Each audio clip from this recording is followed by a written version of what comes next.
Sa patuloy na pagtataguyod ng maayos at tahimik na pagbabalik eskwela, hatid ng mga kapulisan, katuwang ang ibang ahensya, matagumpay na naisagawa ang Balik Eskwela Joint Community Outreach Program sa Basista, Pangasinan. Sa pamamagitan ng aktibong pakikibahagi sa mga makabuluhang programa tulad ng Balik Eskwela, na ipapakita ng mga pulis ang kanilang malasakit at dedikasyon, hindi lamang sa seguridad, kundi sa kabuuang kapakanan ng komunidad, lalo na ng mga kabataan. Yan ang balitang hatid ni Police Staff Sergeant John Del Supremo. Sa layuning may paramdam ang suporta sa mga batang mag-aaral ngayong pagbubukas ng klase, matagumpay na isinagawa ng mga kapulisan kasama ang TGPCRECIG, ang Balik Eskwela Joint Community Outreach Program sa Patakbo Elementary School sa bayan ng Basista, Pangasinan, nito lamang Hunyo 18, 2025. Ang programa ay naisakatuparan sa pakikipagtulungan ng Global Peacekeepers and Community Responder, Anti-Crime Intelligence Group, katuwang ang Rome Italy Mother Chapter sa pangunguna ni na Mr. and Mrs. Pauldine Mark Solomon Co. Sinimulan ang aktibidad sa pamamagitan ng isang panalangin na sinundan ng isang makabuluhang mensahe mula sa Officer in Charge ng Pangasinan PPO sa pamamagitan ni Police Lieutenant Colonel Buenaventura Benavides III, kung saan inilatag ang isang komprehensibong plano at seguridad. In line with this, we have laid down a comprehensive and proactive security framework to ensure the safety and security of our schools across the province.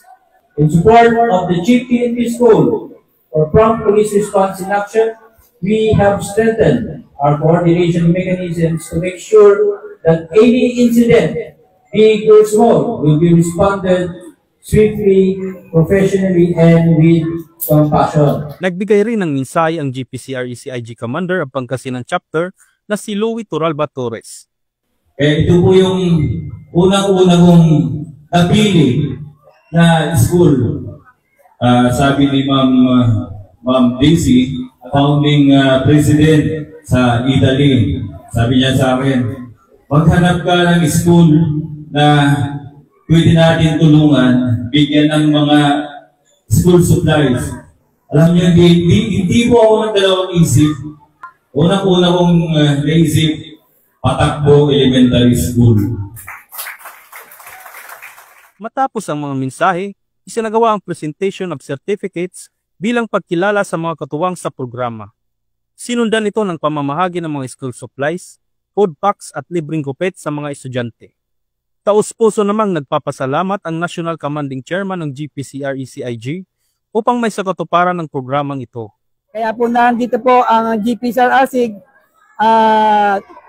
nagkakandak na iba't ibang lugar po sa probinsya bilang maipahatid po namin sa kanila ang tulong para sa mga estudyante. So mabuhay po ang GPCRECIG at ang PNP. Andito po kami katuwang ng ating PNP, ang GPCRECIG. Maraming salamat po sa inyo. Ang ganitong uri ng inisyatiba ay patunay at patuloy na pag-abot ng serbisyo ng PNP at mga katuwang nito, hindi lamang sa usapin ng seguridad, kundi pati na rin sa paghubog at pagtulong sa kinabukasan ng mga kabataan. Mula dito sa Ilocos Region, ako ang inyong PNN correspondent, Police Staff Sergeant John Del Supremo, alagad ng batas, tagataguyod ng balitang pulis.